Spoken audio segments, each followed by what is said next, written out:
wa ala ali Muhammad. Ibu-ibu yang saya sayangi karena Allah, bulan lalu kita membahas tentang bab tauhid ya. Bab tauhid diantaranya adalah bagaimana caranya mengambil perhatian Allah supaya Allah itu sayang sama kita. Kan gitu kemarin ya. Supaya Allah sayang sama kita, caranya gimana? Kita simpulkan sebelum kita lanjutkan. Yang pertama adalah berikan hak Allah atas diri kita, gitu ya. Allah itu punya hak atas diri kita, berikan haknya Allah, baru kemudian Allah bisa sayang sama kita. Kemarin saya analogikan adalah ketika ibu punya suami ibu itu ganteng banget, kayak Cristiano Ronaldo ya.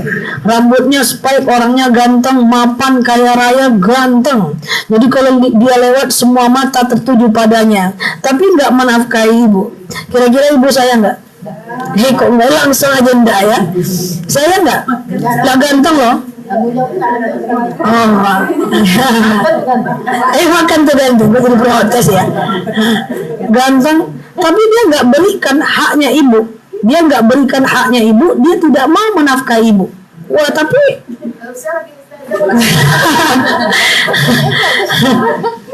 nah, manusia saja tidak diberikan haknya, tidak akan mungkin mencintai. Ya tapi ada kok yang bucin kali ya. Ya ada. Di sini ya, sini. Manusia saja tidak diberikan haknya, maka dia akan berhenti mencintai. Nah, kita dengan Allah gitu juga. Kalau kita pengen disayang oleh Allah, maka berikan haknya Allah atas diri kita. Allah udah kasih kita hidup, Allah udah kasih kita waktu. Kalau kita nggak kerjakan juga hak itu, maka patutlah Allah nggak sayang sama kita. Apa haknya Allah? Coba review sebentar. Yang pertama, Allah minta kita kerjakan kewajiban. Kan sedikit aja kewajiban itu. Sholat 5 waktu. Berapa kali Allah minta? 5 waktu. Allah tidak minta rawatibnya, tidak minta tahajud witir. Itu pilihan kita mau kita kerjakan atau tidak. Allah cuma minta 5 kali. 1 kali sholat itu kalau Nurul Mawadah kan kul-kul aja kan. Ya, iya cepet. Kalau tarjim enggak ya? Oke, siap. Kalau tarjim enggak ya? Iya. Tarjim lagi ya. Jadi ibu-ibu, kalau cuma 5 menit sholatnya, kali analogi saya kemarin, kali 5 kali sholat berarti ada 25 menit kita pakai untuk ibadah. Sholat di antara 24 jam waktu yang Allah berikan sama kita. Kalau itu kita nggak bisa berikan juga, kira-kira pantas nggak Allah tuh nggak sayang sama kita? Pantas. Kira-kira pantas nggak? Kira-kira hidup kita nih resah, gelisah, nggak tenang? Pantas. Orang sholat aja nggak berharap untuk tenang. Gimana itu ceritanya?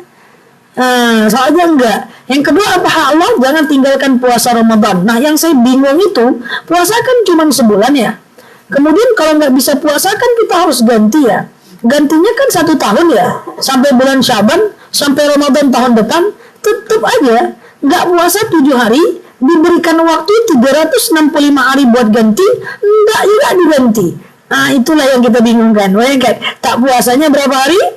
7 hari. Waktu menggantinya 365 kurang 30 hari bulan Ramadan. Berapa lama? 300 hari lah, 30 hari waktu yang Allah berikan kepada kita untuk mengganti. Enggak juga diganti. Gimana Allah bisa sayang? Susah itu, susah. Jadi yang lalu biarlah berlalu. Yang ketiga apa? Cara memberikan hak Allah dengan keluarkan zakat. Zakat kecil aja, cuma 2,5%. Dalam 8 juta itu cuma 200.000. Bayangkan sholat, puasa deh, semuanya gampang ya. Sholat itu apalah susahnya. Nggak bisa sholat tegak duduk, nggak ada air tayamum, jauh jamak, bisa sholat sambil baring, sudah diwajibkan, diringankan pula lagi. Waktu sholat itu Allah panjangkan lagi untuk kita. Puasa itu sudahlah, kalau tak puasa sakit nggak usah puasa, ganti di hari lain kata Allah. Oh udah sakit, udah nggak sanggup puasa, ya udah lu bayar fidyah aja kata Allah. Segampang itu. Fidyah nggak pula mahal, cuma 1,4 kilogram beras per harinya. Udah saja. Zakat cuma 2,5%. Ini saya sering sampaikan ini supaya kita itu open mind bahwa sebenarnya ajaran Islam itu mudah, gak berat sekali itu, gampang banget ya. Cuman kadang-kadang hawa nafsu kita yang membuat dia jadi berat. Masih banyak saya lihat yang offline ya, yang nanya lingkungan sekitar, Susah kita mau sholat tuh, lagi jaga toko katanya. Pas orang belanja tuh, ini pakai matikanya berani, nggak bisa. Ya, saya sering bilang kerja keras tidak selamanya akan mendatangkan kepada kebaikan. Ya, cara untuk supaya tenang hati, mantap akhirat, nikmat dunianya, kerjasama sama Allah. Dagang yang paling untung tuh dagang sama Allah. Intan surullah yang suruhkum wa yusabbis akadamakum. Kita tolong agama Allah dengan taat, Allah akan tolong dunia kita. Ini yang nggak paham orang. Lagi banyak tokonya, lagi rame, dia nggak sholat zuhur. Dia pakai matikanya bumi. Padahal ketika dia tetap tinggalkan untuk pelanggan, dia sholat zuhur, hakul yakin saya, cepat atau lambat, dia tidak hanya sekedar jadi orang yang mapan, dagangannya nggak sekedar laku, tapi hatinya Allah tenangkan. Itu sudah janji Allah. Berapa banyak orang yang dagangan laris, hati nggak enak, hidup gelisah karena sholatnya ditinggalkan. Sebentar aja. Maaf ya, banyak nanya sama saya, Ustazah, iftitah itu wajib? Enggak, iftitah itu sunnah. Seburuk-buruknya sholat Al-Fatihah doang sah. Coba bayangkan tuh, separah-parahnya tuh. Ibu kan tidak kulkul kan, kecuali tarjim tadi ya. Tarjim dia kok ya. Tadi kan kulkul, nggak usah ibu baca kulkul tuh lagi. Ibu sholat aja nggak baca Al-Fatihah tuh, sah dia. Banyak yang bilang Ustazah ini menggampang-gampangkan, bukan menggampangkan. Baca Al-Fatihah, sholatnya sah. Maksud saya, udah saya kasih tahu yang mudah, nggak juga sholat dah, wajar nggak? Wajar, susah gitu. Coba tuh. Dagangan lagi laris nih, lagi banyak orang belanja. Yang datangkan orang belanja itu adalah Allah. Maka kalau orang cerdas, dia tingkatkan ibadah, dia maksimalkan usahanya, Allah yang akan membolak-balikan hati orang untuk datang lagi. Sekarang ibu mau usahanya oke, kemudian ibu mau suaminya sukses naik jabatan, caranya gimana? Dekati orang dalamnya, orang dalam untuk membolak-balikan hati orang supaya kemudian datang ke tempat kita adalah Allah. Allah maha membolak-balik hati. Itulah keberkahannya. Tapi cara pandangnya tuh yang keliru. Nggak usah sholat lagi, ngapa lagi ramai ini? Dia kayak gitu tuh cara pandangnya. Makanya menurut saya mindset itu penting, cara melihat. Tapi kalau saya Masya Allah tabarakallah ya, ibu-ibu entah tahu tanda, tapi saya nggak spill ya. Ada showroom ya, bengkel mobil di Pekanbaru ini, saya nggak spill namanya. Itu ada 8 cabang di Pekanbaru ini yang saya tahu banget, dan saya kalau bengkel saya selalu ke situ. Pemiliknya soleh banget.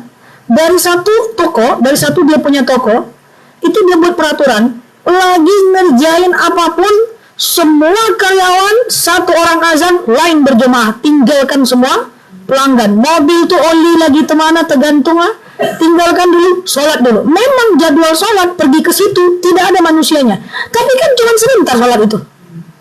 Dia pokoknya udah jadwal sholat itu lari-lari karyawannya ke musola. Itu bayangkan, dia cuma dalam waktu beberapa tahun aja punya 8 cabang di Pekanbaru.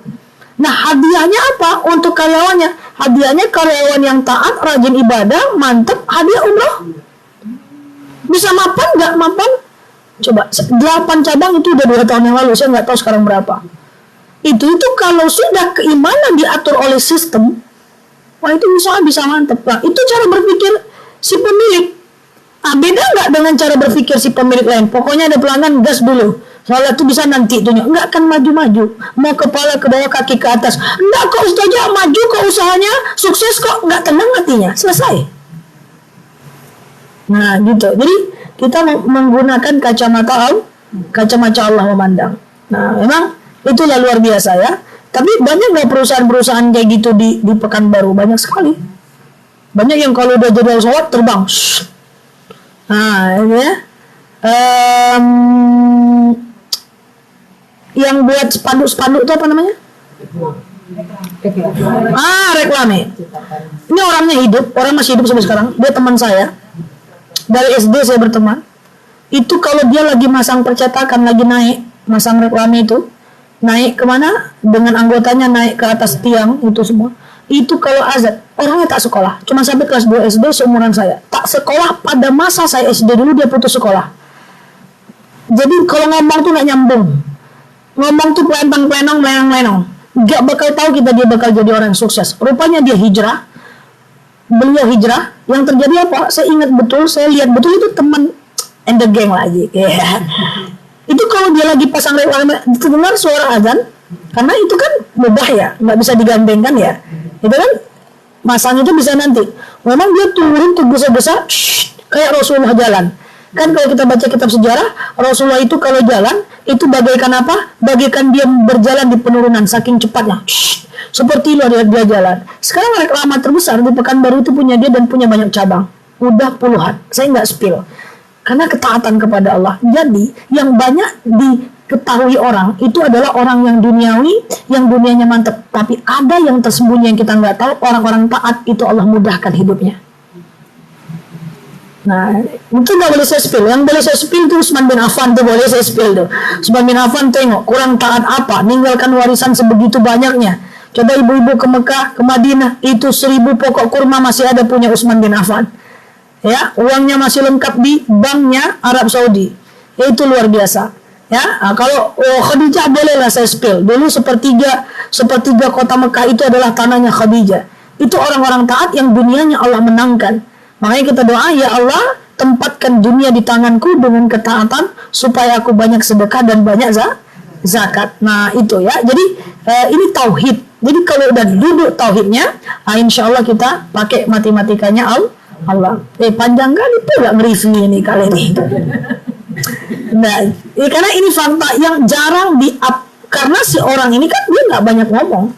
Tapi kalau orang-orang yang sukses cuma duniawi doang, dia ngomong. Sehingga yang kayak dia tuh kayaknya keren. Tapi ada orang-orang yang taat, yang dia diem, tapi dia sukses dunianya. Oke? Nah itu ya. Jadi kalau kita tuh sikit, sholat tuh sikit, puasa itu sikit aja, zakat tuh cuma sikit aja. Ya Allah sedikit sekali. Makanya saya bilang ajaran Islam ini mudah. Sudahlah mudah, Allah pun ngomong apa kata Allah? Fattaqullaha mastata'tum. Coba bayangkan. Ya Allah, saya ketika baca ayat itu tuh saya agak sedih ya. Sudahlah Allah kasih nikmat yang banyak. Nih seakan-akan Allah ngomong nih. Allah kasih nikmat yang banyak, tapi Allah ngomong fattaqullaha mastata'tum. Bertakwalah sesuai dengan kemampuan kamu aja ya. Coba.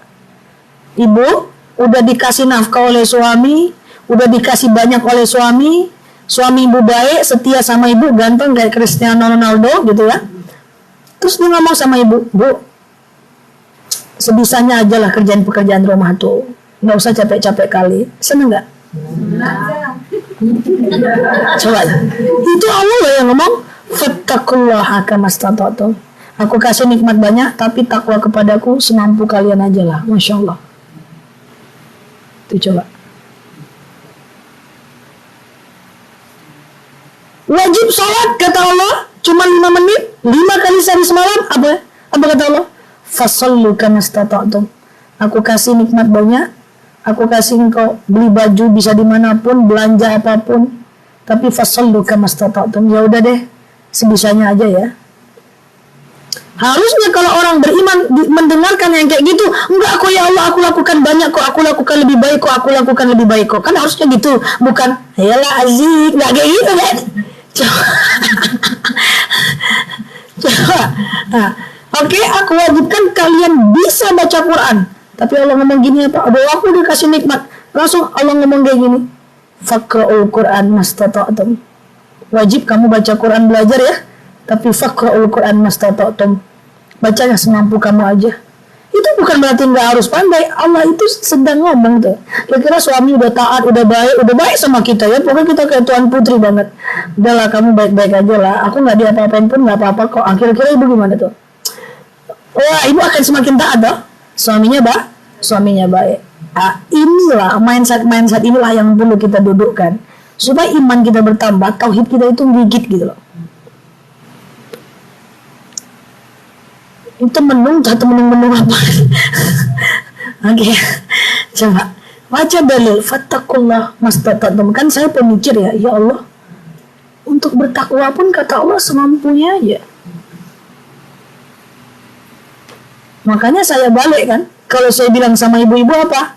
Ibadahlah sama Allah semampus-mampusnya, walaupun Allah cuma minta sebisanya, karena nikmat itu terlalu besar. Jadi bertakwa kepada Allah entah.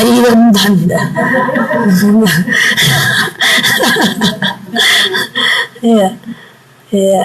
Ini ibadah kepada Allah mampus-mampusnya. Walaupun Allah minta sebisanya. Romantis banget Allah itu ya, luar biasa. Dikasihnya banyak, ya udah taat sama aku lah ya. Tapi sebisanya aja ya. Nah, gitu. Semampus-mampusnya. Iya, gitu. Semampus-mampusnya. Nah, kemudian yang kedua apa kemarin? Kalau kita tolong agama Allah, intan surul hayan surukum wa yusabbis akadamakum. Jadi caranya adalah supaya kita disayang oleh Allah adalah tolong agama Allah. Kalau ada orang salah, nasihatin. Kalau punya ilmu, sampaikan. Belighu anni walau ayah. Tunjukkan bagiku hanya satu ayat. Ya, bahwa lisan-lisan yang paling Allah cintai adalah lisan-lisan yang mengajak kepada kebaikan. Walaupun tidak semua orang harus jadi ustazah. Ya, tapi mengingatkan orang caranya khatibun nas biqadri ukulihim. Ajarkan orang sesuai dengan kemampuan bahasanya. Ingat, jangan banyak ekspektasi kalau lagi nolong agama Allah. Suami nggak sholat, anak nggak sholat, ya kita mau mengingatkan, nggak usah pakai marah-marah. Ingat ya, niat benar, cara salah, ibu juga berdosa. Ustazah, saya ngingetin anak saya sholat sampai saya gedek banget. Saya ngingetin suami saya untuk sholat sampai saya marah-marah. Salah. Ibu juga salah. Artinya apa? Ingatin suami, ingatin anak. Caranya apa? Tetap ud'u ila sabili rabbika bil hikmah wal mau'izah. Ajak orang itu kepada kebaikan dan kebenaran dengan pengajaran yang baik. Jangan sakiti hatinya.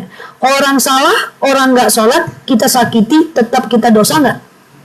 Tetap dosa. Maka kalau kita mau menasihati orang, hanya dua aja pakemnya. Pertama aja, kemudian yang kedua doakan, ya udah cukup. Selanjutnya kita tawakal. Karena yang ngasih hidayah bukan kita. Yang ngasih hidayah itu Allah. Kalau ibu berharap orang berubah di tangan ibu, dan ibu paksakan orang berubah di tangan ibu, berarti ibu mengambil tugasnya Allah. Jadi tawakal aja. Saya dakwah juga tawakal aja, sampaikan aja. Mau jemaahnya anggu-anggu entah yo paham entah yo enggak. Saya tawakal aja. Ya. Walaupun masih 17 Agustus ada yang joget-joget, masih ada. Saya tawakal aja gitu. Masih ada yang joget balon? Ada lagi dah. Ditutup lagi matanya.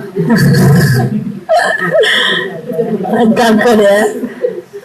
Walaupun keluar rumah buang sampah masih pakai baju KTB ada, Bro? Hah? Nggak ada? Iya. Udah?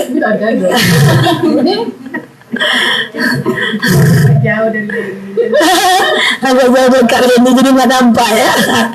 Jadi tawakal aja. Jangan, makanya maaf ya, kemarin ada ya siapa ya yang nanya yang marah-marah sama anak ya. Siapa ya? Saya marah-marah sama anak saya, udah gedek saya nggak mau juga dia sholat. Tetap ibu berdosa kalau ibu marah. Nggak dicerita. Non muslim pun orang tuh ibu marah, ibu tetap berdosa. Nyakitin hati orang dosa tanpa syarat. Yang saya sakit itu kan Abu Lahab, tetap tuh Rasulullah dosa kalau nyakitin Abu Lahab. Sekarang saya tanya, apakah Rasul ketika dihina balik nyakitin Abu Lahab? Tidak, karena Rasul tahu itu dosa. Jadi Bu, payah sih ngomong ya. Marah sama suami nggak sholat, marah sama anak yang nggak sholat. Kata kita itu baik kan? Kayaknya baik lah. Tapi ingat ya, wa asa an takrahu syai'an wa huwa khairul lakum wa asa an tuhibbu syai'an wa huwa syarrul lakum. Baik menurut kita belum tentu baik di mata Allah, Bu. Tetap aja nasihatin orang nyakiti tetap salah. Makanya nasihatilah orang tanpa menyakiti. Ajak tanpa memaksa.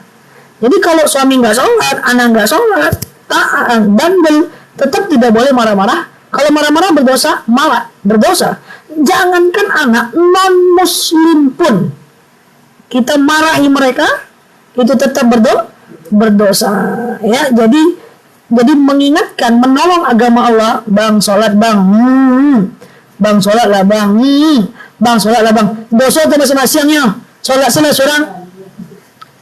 Terserah lah bang, mati lah bang, capek. Jangan dilawan. Ini ada pengadilan nih kayak gitu. Dibilangnya ya salah masih. Kalau mati mas itu, udah aku suruh, nggak mau juga kok. Pakai wadah, anda usah, ibu jadi salah juga. Ya udah, berarti dia nggak mau. Yang ngasih hidayah bukan ibu, yang ngasih hidayah ada. Allah. Makanya itulah tawakal. Ini kan bab tauhid ya, kita belajar tadi. Kita ingatin suami dia nggak ikut, ya Allah, serahkan sama Allah. Karena suatu ketika dia bisa jadi lebih taat dibanding kita, ya. Nah, jangan putus asa juga dengan rahmat Allah. Kalau gitu aku nggak mau lagi nasihati saja. Kenapa? Lama kali dapat hidayahnya, capek aku nasihatinya. Lama kali dapat hidayahnya. Allah setiap hidayah punya timingnya masing-masing. Tapi kalau hidayah punya waktunya masing-masing, saya pengen tanya sama ibu-ibu. Ibu pengen cepat dapat hidayahnya atau lama? Kalau orang dapat hidayah, dia fitrah kembali dari nol loh. Ibu pengen dapat hidayahnya cepat atau lama? Ya jawab segampang itu aja bisik-bisik.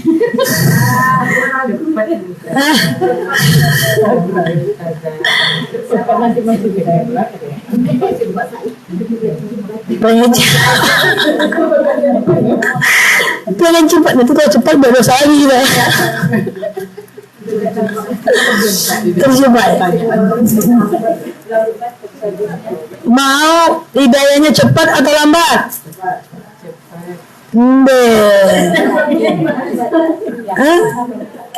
Masa iya pengen cepat? Yakin? Lambat tapi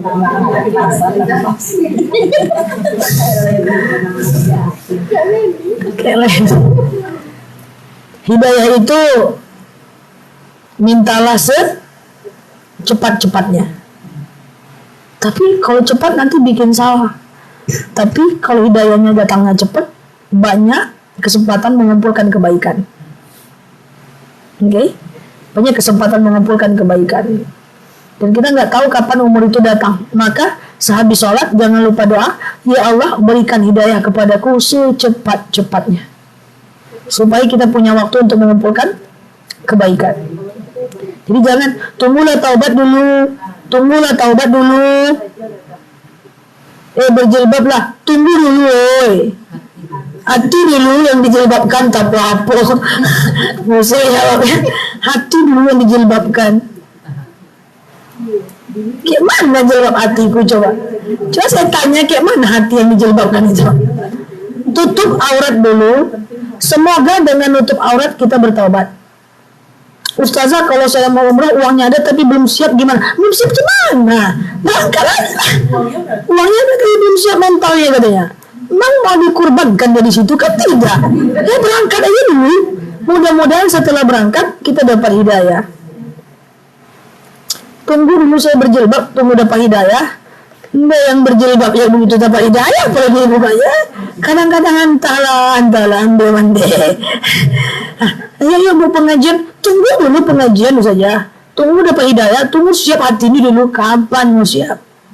Hidayah itu nggak datangnya di rumah, hidayah itu datang di dalam majelis ilmu. Udah 7 tahun pengajian pun masih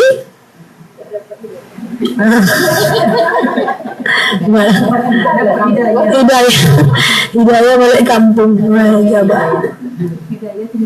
Coba ya, kan saya udah bilang, ya Allah, tetap aja kan, saya udah cerita ya, waktu saya ke Jogja, yang saya nggak mau ke candi ya, karena itu tempat ibadah, tapi tetap aja saya salah karena memfasilitasi keluarga saya untuk ke situ.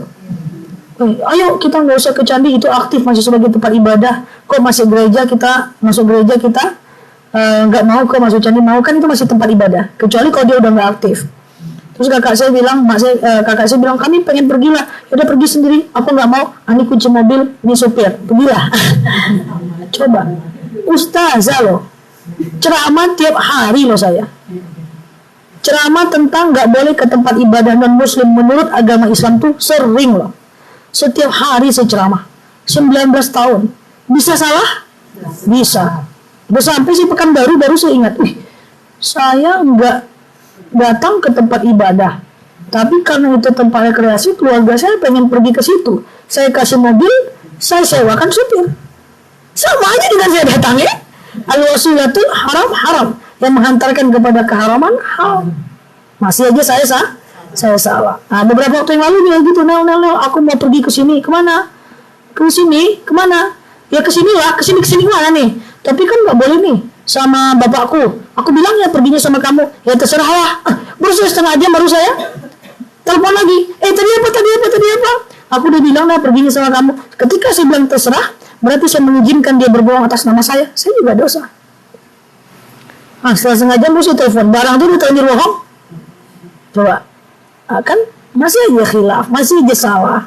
Nah, ini yang saya maksud bahwa ingatkan orang dalam kebaikan dan jangan berharap terlalu banyak untuk dia lebih berubah ya. Tawakal aja, detachment aja. Tawakal itu bahasa Inggrisnya apa? Detachment.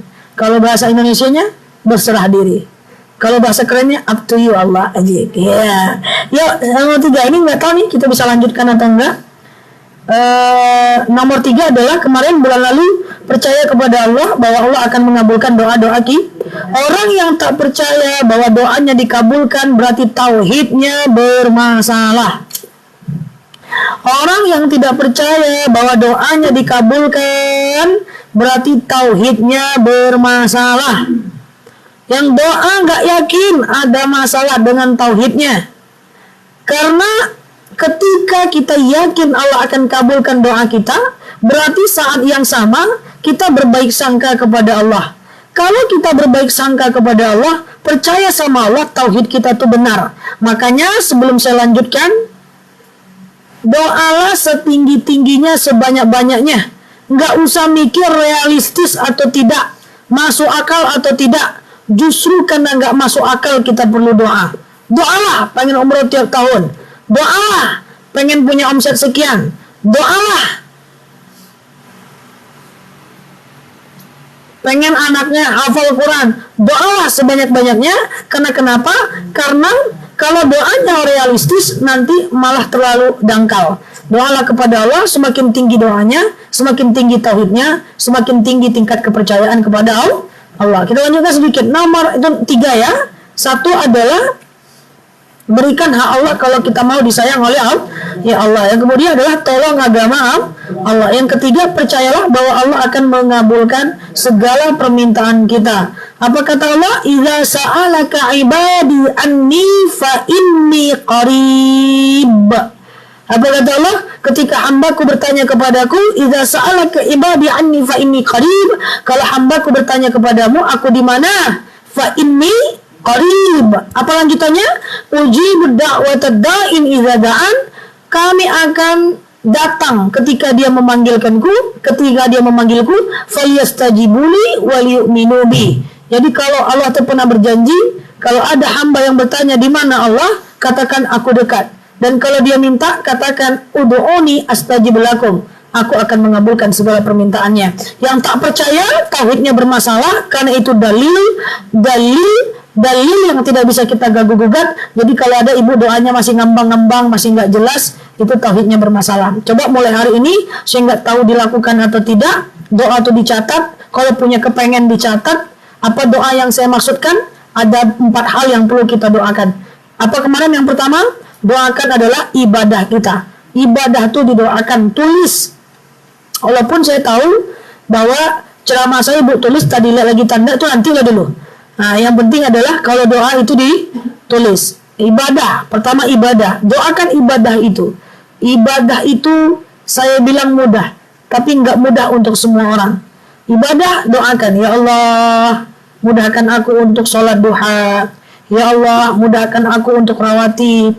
Ya Allah, malas sekali pengajian, kuatkan aku ya Allah. Ibadah itu didoakan. Sebagai tambahan, ibu-ibu kalau mau, kalau enggak juga enggak apa-apa. Ibadah itu kalau mau maksimal buat ringnya bu. Ring 1, ring 2, ring 3. Ring 1 adalah ibadah wajib. Misalnya sholat 5 waktu itu ring 1. Kalau kita masih belum maksimal ibadah sholat wajibnya, maka fokuskan dulu untuk memaksimalkannya supaya tepat waktu. Nah, setelah ibu bisa melakukan ring 1 sholat wajib, ring 2-nya jangan langsung sholat tahajud.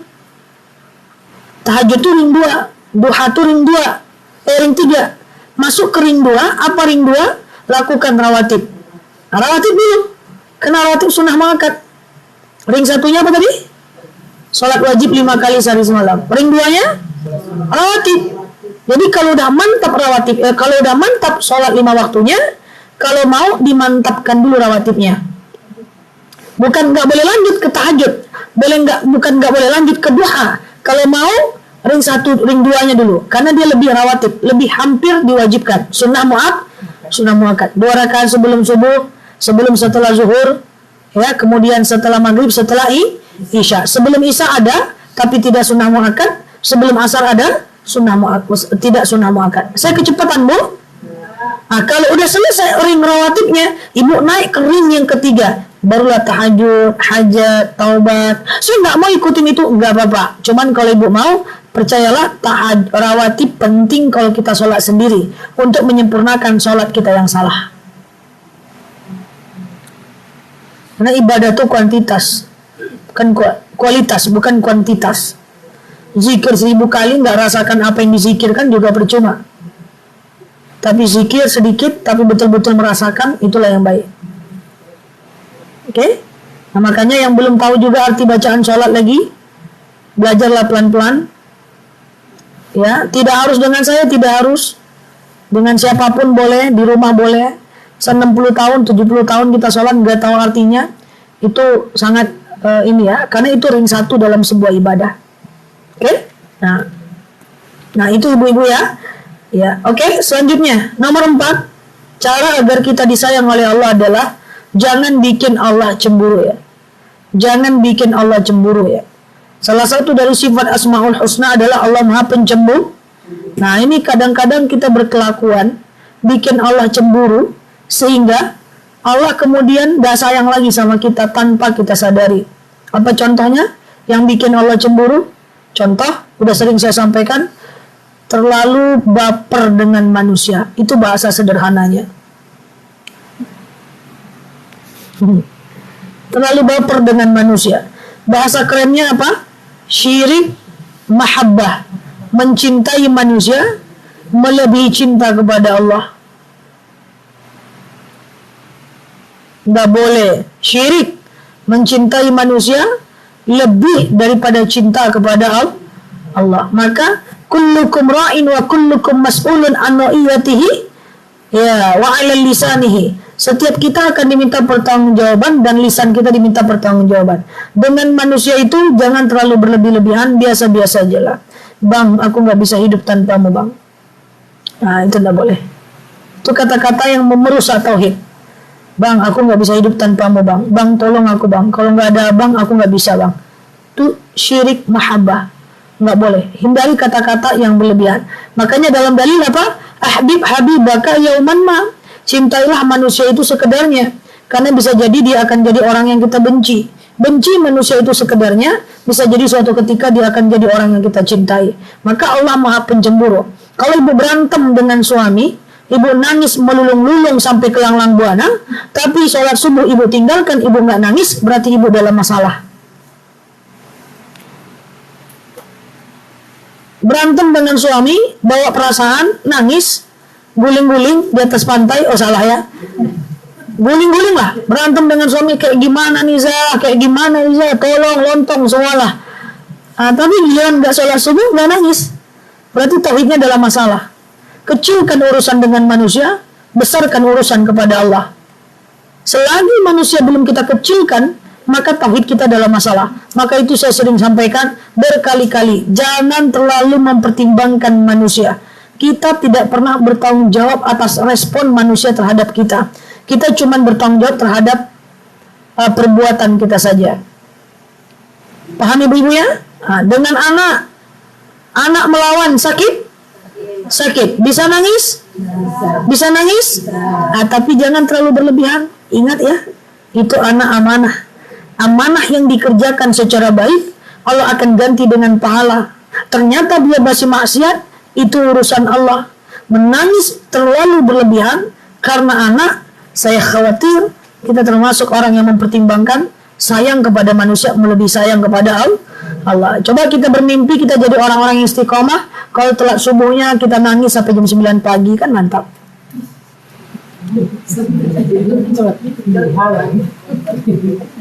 Ya, tapi sholat dulu gitu. Ketika keluar rumah mau nyiram bunga, nampak auratnya, ya Allah, menggigil. Auratku nampak, ya Allah, menggigil. Itu baru mantap tuh. Tidak slow. Gitu aja. Giliran dengan manusia dilebih-lebihin. Nggak boleh. Ya, karena kenapa? Karena kalau kita itu sudah mengecilkan manusia dan membesarkan Allah di hati kita, ibadah kita enak, salat kita lebih khusyuk. Allah Maha Pencemburu. Saya kalau duduk dengan kalian nih, makan siang lagi ngobrol, saya ingatnya orang lain aja, ingat masalah lain aja. Atau ibu duduk dengan suami yang ngobrol berdua, tapi ibu ingatnya orang lain, ingatnya teman ibu, ingatnya saudara ibu. Ibu lagi ngobrol sama dia, bercanda, berkomunikasi. Kira-kira dia cemburu nggak? Cemburu nggak? Kalau nggak, saya curiga gitu. Oke. Misalnya sis nih, suami sesekali pulang, datanglah suami itu ngobrol nih dengan sis nih, tapi lagi dia ngobrol, sis keingat yang lain. Khusus Anela tuh gitu. Lagi ngobrol, sis keingat yang lain atau teman-teman di masa lalu. Lalu sis spill, kira-kira dia cemburu nggak? Itu manusia. Manusia tidak maha pencemburu. Yang maha itu Allah. Allah lebih cemburu dibanding manusia. Nah, kira-kira kalau ibu-ibu tauhidnya nggak bagus, nggak fokus dengan ibadah sama Allah, nggak fokus, lagi sholat keingat mantan, kira-kira Allah cemburu nggak? Ini lagi ngadap Allah nih, Allahu Akbar, sami Allahu liman hamidah, sibuk aja dengan sujud sahwi 5 rakaat 2 atau 3 ya. Kenapa ingat gulai? Allah cemburu sama gulai. Kompor udah mati mbak ya, kompor udah mati. Efeknya susah. Kalau terlalu banyak porsi manusia dalam kepala kita, porsi Allah tuh jadi sedikit. Ini demi Allah ya. Ini nggak lagi bercanda, ini lagi serius ya. Kalau terlalu banyak mikirin manusia, porsi Allah tuh sedikit. Allahu Akbar, sami Allahu liman hamidah. Dia ngapa dia kayak gitu sama aku ya? Lagi menghadap Allah, ingatnya manusia. Allah Maha Pencemburu. Wajar hidup kita nih gini-gini aja. Karena kita nggak memporsikan Allah di nomor 1. Cuman 5 menit sholat, ingat Allah aja lah dulu. Nah, kenapa masalahnya kita nggak khusyuk dalam sholat? Pertama, jelas karena nggak tahu artinya. Itu udah pasti. Ya, kalau nggak tahu artinya itu udah susah. Sami Allahu liman hamidah, kata orang sami Allahu liman hamidah pula kita. Rabbana lakal hamdu, orang Rabbana lakal hamdu pula kita. Apa Rabbana itu nggak tahu loh. Kan gitu kan. Jelas karena nggak tahu artinya. Yang kedua, terlalu banyak di otak kita ini fokus mikirin dunia, manusia. Makanya filter apa yang masuk ke dalam pikiran kita. Saya pengen Nurul Mawadah kayak gitu. Jangan semua dimasukin. Kata orang, masuk. Es cendol enak, masuk. Es dawet, masuk. Semua jalan, spanduk semua dibaca. Spanduk semua dibaca. Minimaliskan. Isi pikirannya isi dengan yang penting-penting aja. Saya termasuk orang yang sangat hati-hati dengan memasukkan apapun dalam otak saya. Karena informasi dalam otak itu kalau nggak tersusun dengan baik, maka akan menjadi kita tuh pikirannya nggak produktif. Ya, jadi nggak semua hal saya baca kok. Jadi kalau saya jalan nggak semua iklan saya baca. Rumah polos, nggak ada banyak-banyak bacaan. Jadi belajar buku-buku yang penting aja, nggak usah baca semua buku. Pening kepala kita. Ngapain baca semua buku? Yang ditanya sama Allah nanti seberapa banyak ilmumu? Nggak. Seberapa banyak amalmu? Ilmu itu perlu untuk beramal. Kalau ilmu banyak nggak diamalkan, nggak ada gunanya. Makanya udahlah belajar tuh sederhana aja lah. Belajar ilmu langit, slow. Ustazah kenapa? Ilmu langit, ilmu mana lah, dunia lah. Nggak usah ya. Belajar yang diamalkan saja. Karena kalau kita meninggal tidak ditanya seberapa banyak ilmu, tapi seberapa banyak ilmu yang engkau amalkan. Maka belajar tuh ucapkanlah bagaimana ya cara sholat yang khusyuk, bagaimana ya cara sholat yang benar, bagaimana ya biar jauh dari siksa kubur. Bukan nanya kenapa ya orang di kubur itu disiksa, kenapa ya Allah itu satu. Jangan, itu nggak penting karena nggak produktif. Nah, jadi ibu-ibu yakin dan percayalah, itulah analisa dari saya. Allah Maha Pencemburu. Ibu jangankan lagi dengan suami, dengan teman aja lah. Ibu cerita, dia pelangak-pelongok ya. Kok ini aku cerita, kok nggak dengar dari tadi? Badanmu kaku, takmu kemana-mana. Kan gitu. Manusia loh. Allah loh. Lagi sholat, Allahu Akbar, sami Allahu liman hamidah. Mana tadi kunci motor terletak ya? Mana tadi sisa duit? Allah cemburu nggak? Cemburu. maka dilatihlah tahu arti bacaan sholat dan kurangi porsi mikirin dunia, kurangi porsi mikirin orang lain, kurangi porsi untuk mikirin tentang orang. Jadi mikirin itu yang penting-penting aja. Jadi coba ibu, dalam teori psikologi, kenapa saat kita diam pikiran kita itu guguk? Karena dia memori, ibu. Dia kayak hard disk. Jadi ketika kita sholat, kemudian sholat kita nggak khusyuk, pikiran kemana-mana, itu hard disknya udah terlalu penuh. 80 giga dia udah memory full, tung. Banyak kali pula yang dimasukkan ke sini. Lama-lama hang, ngomong nggak nyambung.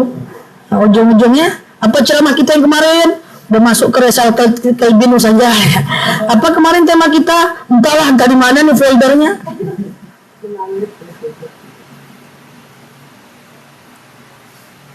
Gitu ya. Jadi sebenarnya itu karena itu ya, karena terlalu banyak memikirkan dan porsi memikirkan orang lain dibanding Allah. Hati-hati.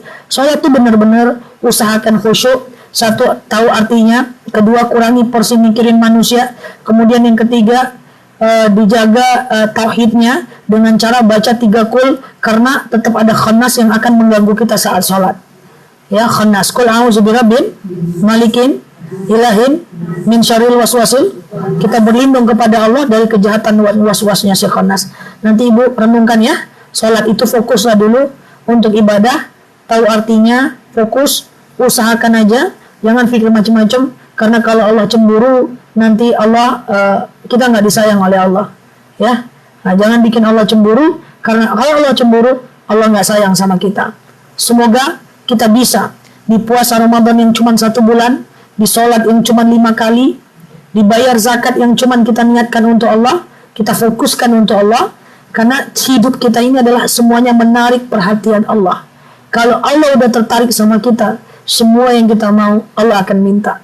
Ambil perhatian Allah dengan ibadah, ambil perhatian Allah dengan tahajud, ambil perhatian Allah dengan fokus ibadah kepada Allah. Kalau Allah sudah terambil perhatiannya, apa sih yang kita minta Allah nggak kabulkan? Nggak ada itu. Karena yang menyebabkan doa tidak dikabulkan adalah maksiat. Kenapa orang maksiat doanya tidak Allah kabulkan? Karena Allah nggak sayang sama dia. Kenapa Allah nggak sayang? Lu aja nggak ada ingat aku. Bahkan orang-orang maksiat pun tetap Allah kasih, walaupun tidak Allah sayang. Saya kepo nih, ibu dengan suami kalau dikasih nggak disayang, suka nggak? Dikasih aja tapi nggak disayang, karena dia punya banyak harta, kasih aja. Tapi sayangnya untuk yang lain. Hah? Oh, dibeliin apapun, dibeliin kendaraan, dikasih. Ar-Rahman, dikasih aja, kasih aja. Tapi nggak disayang, mau nggak? Iya atau enggak? Karena kasih aja. Kasih harta banyak. Kan bismillahirrahmanirrahim. Dengan menyebut nama Allah Maha Pengasih, Maha Penyayang. Nah, dikasih kali ini, kasih mobil, kasih Fortuner, semua dikasih, rumah dikasih. Tapi nggak disayang. Masa nggak mau? Ya kan sayang cuma perasaan. Kan dikasih. Nah, coba. Nggak mau? Kita pengennya disayang nggak dikasih? Nggak mungkin. Bukan nggak mau. Disayang nggak dikasih nggak mungkin. Orang sayang akan membahagiakan orang yang dia cintai. Gimana jawabannya? Yalah. Disayang nggak dikasih nggak mungkin. Kalau dia sayang dia pasti ngasih. Karena fitrahnya orang sayang akan membahagiakan orang yang dia sayang. Apalagi Allah. Kalau udah sayang, apa sih yang gak dikasih? Ya, cuman kadang-kadang diuji aja. Kira-kira kalau gue ngasih, lu masih sayang gak? Allah ingin menguji ketulusan kita dengan ngasih ujian. Suami kasih. Suatu ketika gak dikasih ya. Malantian gak komplainnya. Kalau komplain malantian, marah, oh berarti ini orang nggak tulus nih. Paham nih? Wah, saya udah ngasih terus nih. Suami udah ngasih nafkah nih. So ketika suami PHK, ibu marah-marah, carilah kerja, malas betul. PHK baru sebulan, dikasih 18 tahun. Dikasih nafkah 18 tahun, suaminya PHK 9. wah bang ini nggak betul nih, ku cari aja lah orang lain. Oh Allah, suami kan bilang, oh malah dia komplain kok mah, aku kasih 18 tahun, sebulan baru aku nggak ngasih, kamu marah-marah. Itulah ibarat ujian. Ini biar tauhidnya itu jadi bumi gitu loh. Tauhid ini ilmu langit bu. Kalau nggak saya bandingkan dengan kemanusiaan, nggak bisa tauhid dipelajari. Biar dia membumikan tauhid nih. Paham nih? Nah saya ulang lagi ya. Nih, saya sayang nih. Saya sayang. Kasih. Nah ibu kan dikasih dan disayang nih, senang ya, senang. Tapi satu ketika PHK suaminya sebulan, langsung malam tiang, abang nih pemalas betul. Tak apa-apa. Nggak mau kerja, malam tiang komplain. Sabarlah dek, ini baru sebulan loh dek. Ini baru sebulan loh dek. Nggak ada, carilah kerja, tidur aja. Sebulan baru nggak kerja, malam tiang komplain. Akhirnya saya berpikir apa? Oh ini orang nggak tulus nih. Ya udahlah, pergilah situ. Nah itu ibarat ujian. Allah kasih. Kalau Allah kasih sama kita, Allah sayang sama kita. Kasih. Ketahui saja kalau Allah sayang, Allah kasih. Iya, kalau Allah sayang, Allah kasih. Pasti, itu tadi saya bacakan dalilnya. Allah nggak mungkin ingkar janji. Kalau Allah sayang, Allah kasih. Kasih. Cuman kadang-kadang Allah tahan. Dengan ujian. Jatuhanlah, PHK-kan dulu. Nggak usah kasih rezeki dulu. Kira-kira malam tiang nggak kopling ibu?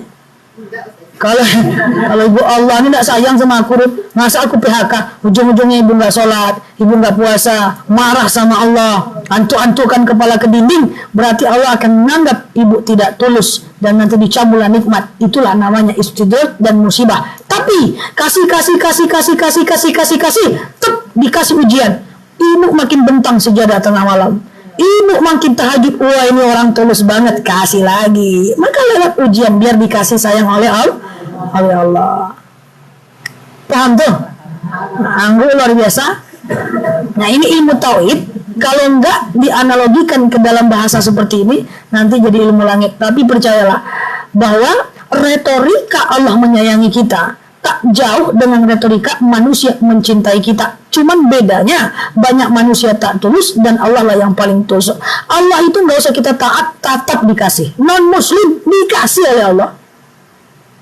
Nggak usah sholat, nggak usah puasa, rezeki dijamin oleh Allah. Cuman masalahnya nggak disayang. Oke? Udah ya? Kepanjangan betul? Semoga kita menjadi bagian orang-orang yang Allah sayang. Amin. Kalau diuji tetaplah dekat sama Allah, biar Allah tahu kita benar-benar sayang sama Allah. Pepetin Allah sampai nanti Allah sayang sama kita. Kalau Allah sayang sama kita, insya Allah ud'uni astajib lakum idza sa'alaka ibadi anni fa inni qarib ujibu da'watad da'i idza da'an. Kalau kita minta, Allah akan kasih. Insya Allah doa akan kabul. Makanya jangan banyak-banyak maksiat. Orang-orang yang banyak maksiat Allah nggak sayang. Kalau Allah nggak sayang memang mau dikasih, ya enggak lah ya. Oke, demikian wallahu a'lam bishawab. Mohon maaf lahir dan batin. Assalamualaikum warahmatullahi wabarakatuh.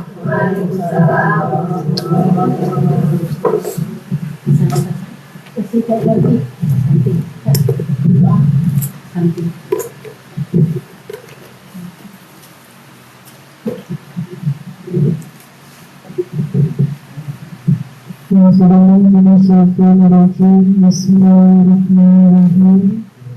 Alhamdulillahirrahmanirrahim. Auzubillahi minasyaitonir Bismillahirrahmanirrahim. Alhamdulillahirrahmanirrahim. Rahmanirrahim. Maliki yaumiddin. Allahumma ihdinas siratal mustaqim. Siratal ladzina an'amta 'alaihim ghairil maghdubi 'alaihim waladdallin.